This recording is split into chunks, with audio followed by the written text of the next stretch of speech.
Hello दोस्तों, स्वागत है आपके अपने YouTube channel three little tutor में। जैसा कि आप लोग जानते हैं कि अपने इस चैनल पर मैं स्कूल एडमिशन से संबंधित वीडियोज लाते रहता हूं और इसी कड़ी में आज एक वीडियो लेकर आया हूं जो है छत्तीसगढ़ आरटी एडमिशन से संबंधित।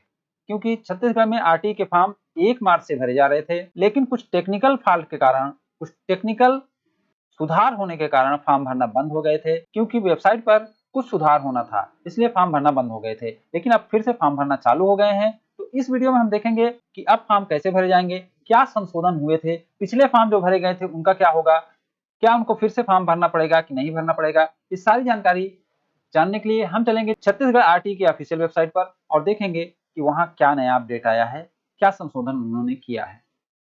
तो इसके लिए हम टाइप करेंगे CGRT एडमिशन 2025-26। तो हमारे सामने आरटी पोर्टल शिक्षा का अधिकार जो पहला वेबसाइट का लिंक आ रहा है, यही CGRT का ऑफिशियल वेबसाइट है।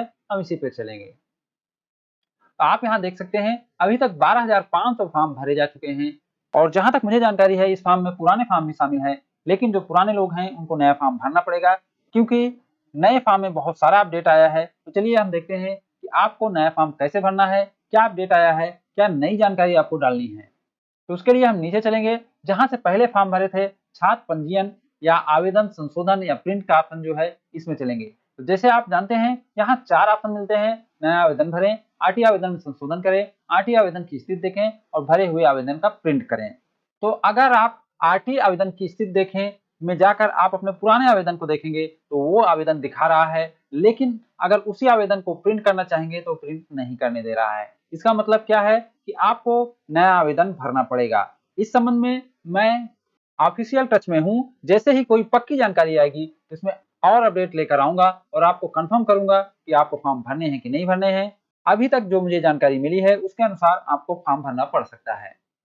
तो अभी आरटी आवेदन में संशोधन की प्रक्रिया चालू नहीं हुई है। जैसे आप यहाँ देख सकते हैं कि यहाँ संशोधन की प्रक्रिया चालू नहीं हुई है। तो एक चीज ये भी हो सकता है कि पुराने आवेदन में संशोधन करा दें, लेकिन अभी इसकी भी जानकारी नहीं है। तो हम नया आवेदन भरें पर ही चलेंगे। आप यहाँ देख सकते हैं यहाँ कुछ ज्यादा चेंज नहीं हुआ है। यहाँ जो फॉर्म मैंने पिछली बार भर के आप लोग को बताया था सेम चीजें हैं, यहाँ कोई संशोधन नहीं हुआ है। इसके आगे विद्यार्थी का नाम, जन्म तिथि, लिंग, आधार नंबर, ये सारी चीजें भी यहाँ सेम है, पिछले बार की जैसी हैं। यहाँ भी कोई संशोधन नहीं हुआ है, कोई नई चीज नहीं आई है।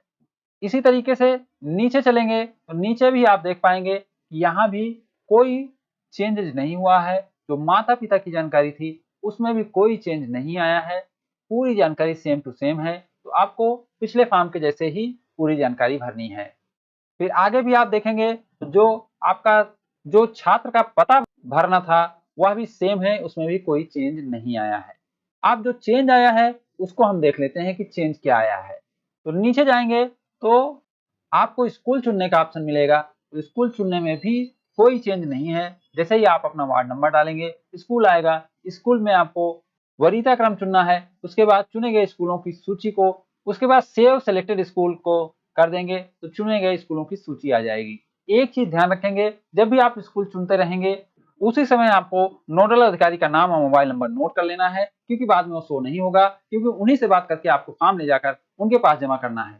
तो इस चीज को ध्यान रखें कि जब भी आप फॉर्म भर रहे हैं तभी आप नोडल अधिकारी का नंबर और उनका नाम नोट कर लें।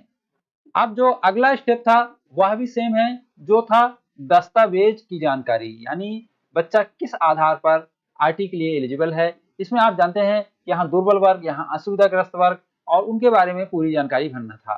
तो यहाँ भी कोई चेंज नहीं आया है। अब जो नीचे आया है दस्तावेज संलग्न करें, ये ही महत्वपूर्ण चेंज है।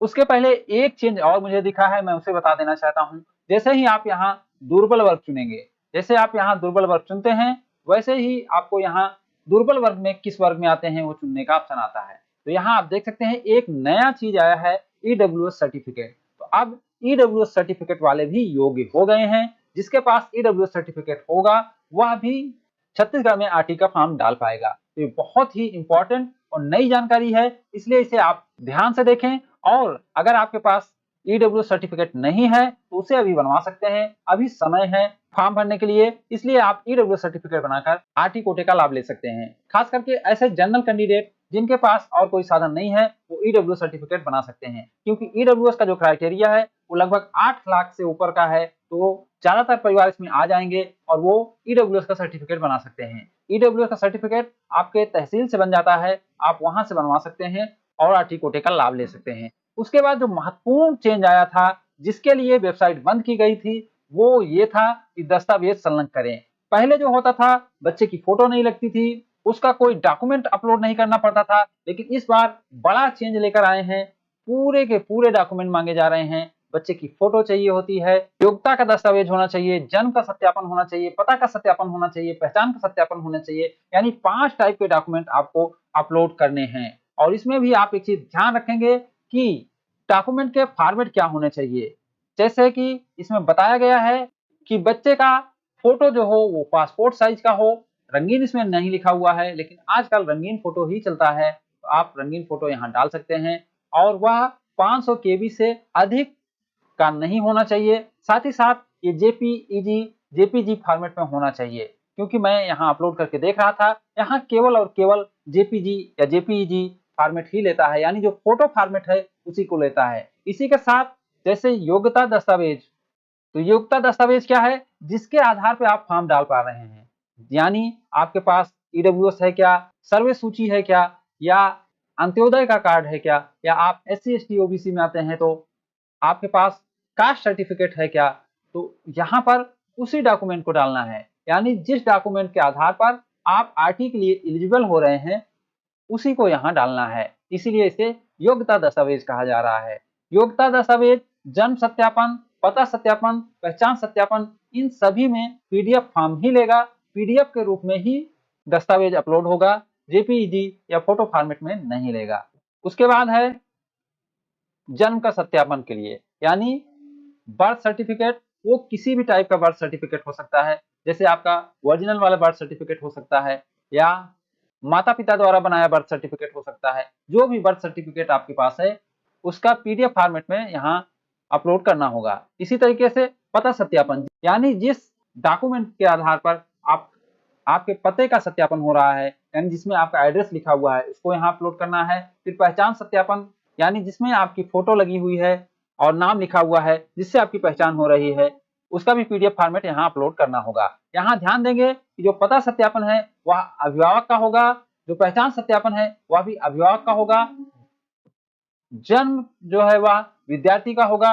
योग्यता दस्तावेज में कुछ नहीं बोला गया है, लेकिन यहाँ अभिभावक का रहेगा, और अगर बच्चे का है तब भी चल जाएगा, फोटो तो बच्चे की ही रहेगी। अब मैं आपको अपलोड करके दिखा देता हूँ कि अपलोड कैसे करना है। यहाँ चूज फाइल में जाना है, फाइल को चूज करना है। अब यहाँ आप देख सकते हैं इमेज फाइल जेपीजी फॉर्मेट में हो गई है। अब यहाँ अपलोड कर देंगे। जैसे अपलोड करेंगे तो यहाँ देखेंगे फाइल आ गई है। इसी तरीके से योग्यता दस्तावेज को अपलोड करेंगे। इसी तरीके से कोई और डॉक्यूमेंट अगर डालना है तो आपको पीडीएफ फॉर्म में डालना पड़ेगा। जैसे यहाँ कोई पीडीएफ लेंगे और उसे अपलोड कर देंगे तो आपको यहाँ पीडीएफ दिखाने लगेगा। तो जैसे आप देख पा रहे हैं कि यहाँ पर पीडीएफ भी आ गया है, तो यहाँ पे आपको पीडीएफ फॉर्म में ही अपलोड करना है। यहाँ आपको पीडीएफ फॉर्म में ही फाइल अपलोड करना है। अब उसके बाद यहाँ टिक करके आपको सुरक्षित कर देना है। ये महत्वपूर्ण चेंज थे जिसे मैं लेकर आया था। तो ये महत्वपूर्ण चेंज थे जिसे मैं लेकर आया था। उम्मीद करता हूं कि अब आपको जानकारी हो गई होगी और आप फॉर्म को अच्छी तरीके से भर सकेंगे। ये अच्छा अपडेट आया है, क्योंकि पहले फोटो नहीं थी, कुछ डॉक्यूमेंट नहीं थे, इसमें फ्रॉड होने के चांस थे, लेकिन अब अपडेट अच्छा गया है ये, इसलिए अब आप अपने बच्चे का फॉर्म जरूर भरें। साथ ही साथ एक नया अपडेट जो आया है ईडब्ल्यूएस के लिए, वो भी अच्छा अपडेट है, ज्यादा लोगों को मौका मिलेगा क्योंकि सीटें खाली रह जाती थी। उम्मीद करता हूं कि वीडियो आपको अच्छा लगा होगा। अगर वीडियो आपको अच्छा लगा हो तो इसे लाइक एंड शेयर करें और हमारे चैनल को सब्सक्राइब भी करें। Thank you for watching.